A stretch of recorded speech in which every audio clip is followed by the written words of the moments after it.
Hello दोस्तों, स्वागत है आपका इस नई वीडियो में। दोस्तों, आज हम भारत में शिक्षा का विकास से संबंधित कुछ महत्वपूर्ण प्रश्न लेकर के आपके समक्ष उपस्थित हुए हैं। तो बिना देरी किए इन महत्वपूर्ण सवालों को शुरू करते हैं। चलिए,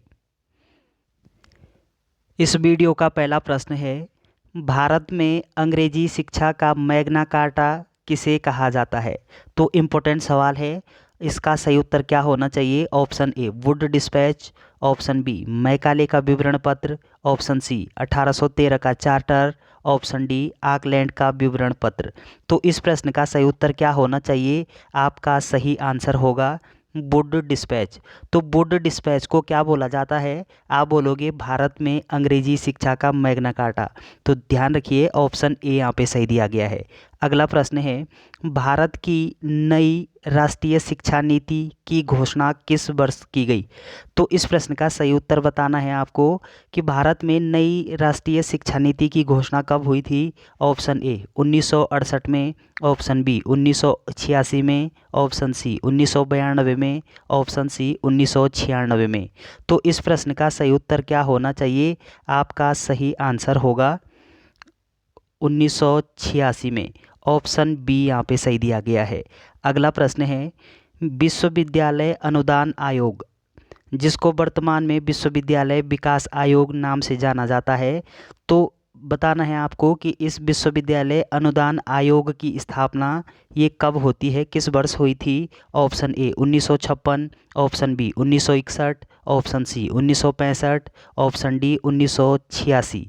तो इस प्रश्न का सही उत्तर क्या होना चाहिए? आपका सही आंसर होगा कि वर्ष 1956 ईस्वी में विश्वविद्यालय अनुदान आयोग की क्या होती है? स्थापना होती है।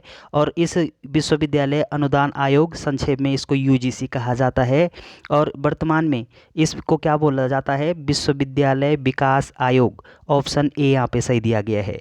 अगला प्रश्न है, राष्ट्रीय शैक्षिक अनुसंधान और प्रशिक्षण परिषद की स्थापना कब की गई? तो आपको बताना है कि राष्ट्रीय शैक्षिक अनुसंधान और प्रशिक्षण परिषद की स्थापना कब हुई। Option A 1951, option B 1956, option C 1961, option D 1968। तो इस प्रश्न का सही उत्तर क्या होना चाहिए?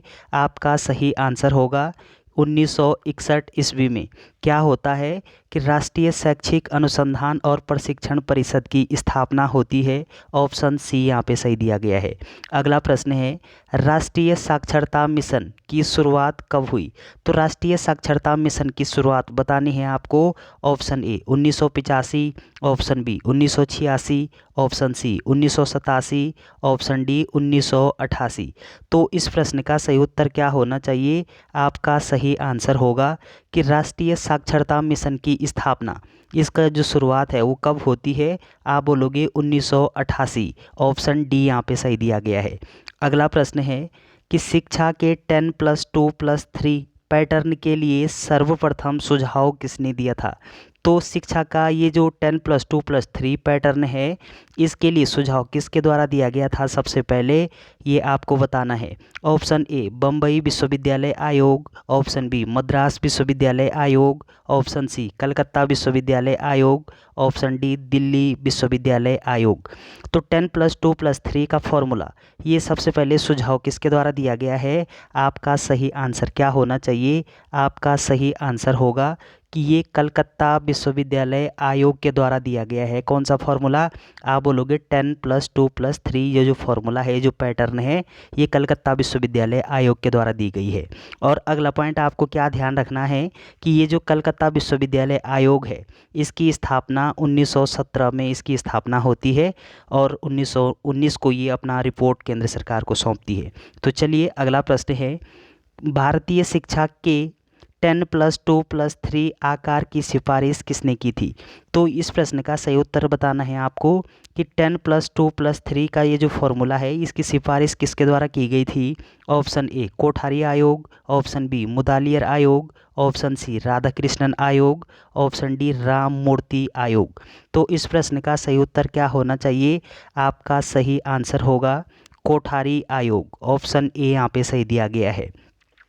अगला पॉइंट आपको क्या ध्यान रखना है कि इस कोठारी आयोग की स्थापना कब होती है, इसका गठन नियुक्ति कब होती है इस आयोग की। आप बोलोगे 1964 में। तो 1964 से 1966 में इसका क्या होता है, 1964 में इस कोठारी आयोग की नियुक्ति होती है। दौलत सिंह कोठारी जी इसके अध्यक्ष होते हैं इस कोठारी आयोग के।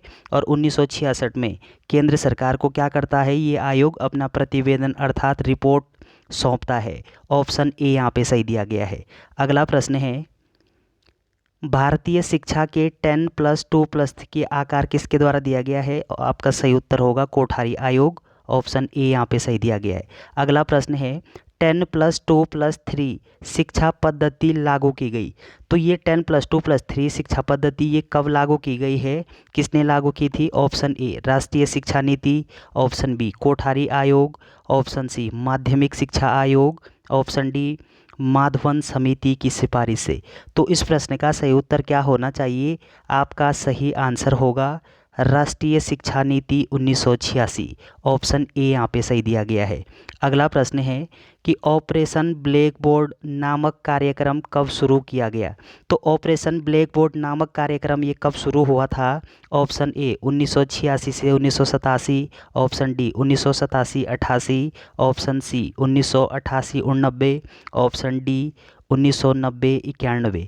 तो इस प्रश्न का सही उत्तर क्या होना चाहिए, आपका सही आंसर होगा कि ऑपरेशन ब्लैक बोर्ड जो योजना है ये कार्यक्रम जो है ये 1987-88 में प्रारंभ होता है। ऑप्शन बी यहाँ पे सही दिया गया है।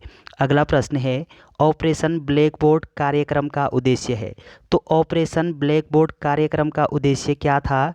ऑप्शन ए प्राथमिक विद्यालयों में शिक्षा के लिए बुनियादी सुविधाएं जुटाना, ऑप्शन बी एक शिक्षक वाले विद्यालय में एक और शिक्षक की व्यवस्था करना, ऑप्शन सी सभी स्तर पर गणित व विज्ञान की पढ़ाई का स्तर ऊंचा उठाना, ऑप्शन डी उपयुक्त में से सभी।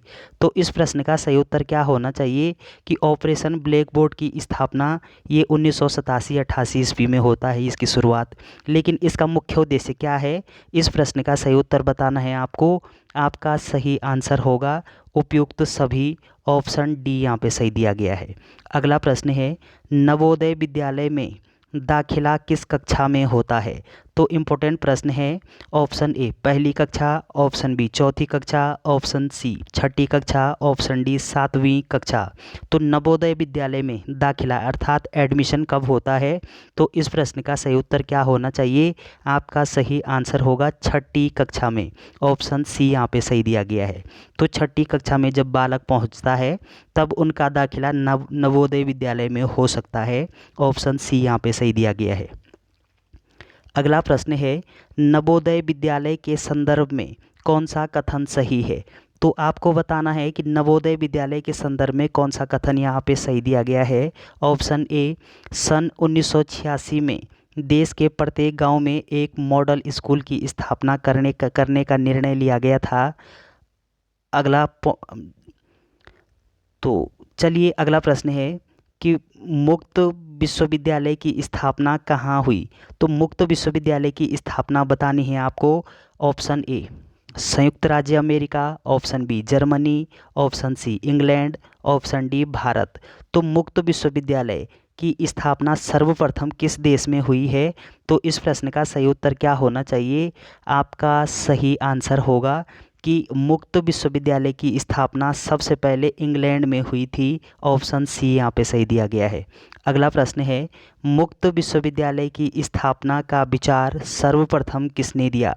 Option A Clement Attlee, option B Winston Churchill, option C Hector Munro, option D Harold Wilson. तो इस प्रश्न का सही उत्तर क्या होना चाहिए, आपका सही आंसर होगा हेराल्ड विल्सन। तो हेराल्ड विल्सन के द्वारा कौन सा विचार दिया गया है। सबसे पहले आप बोलोगे कि मुक्त विश्वविद्यालय की स्थापना। ऑप्शन डी यहाँ पे सही दिया गया है।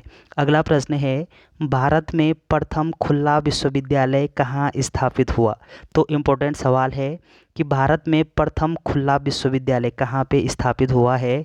Option A Pune, option B Annamalai, option C Jodhpur, option D Nai Delhi. तो इस प्रश्न का सही उत्तर क्या होना चाहिए, आपका सही आंसर होगा अन्नामलाई।